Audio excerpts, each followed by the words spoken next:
the expansion of components like a 120Hz showcase on certain models, Apple's iPhone 13 arrangement is numerous ways a stage over the telephones the organization transported a year ago. Yet, with regards to the topic of repairability, the story is more muddled.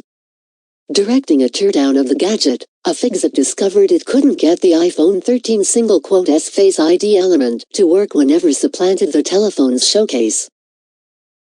Regardless workaround it attempted, iFixit couldn't get Face ID to work once more.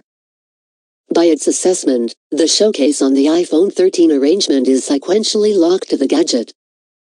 At the present time, on the off chance that you supplant your screen, Apple kills your Face ID, except if they control the maintenance, the organization cautions.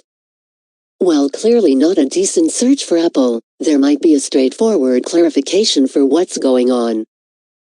iFixit says it addressed an authorized fix professional who said they were told by Apple support that the issue is a bug the organization intends to fix in a future iOS discharge. We've contacted Apple for more data. On the off chance that it turns that limit isn't a misstep, it would be bold to continue on Apple's part given that the FTC, as of late cast a ballot collectively to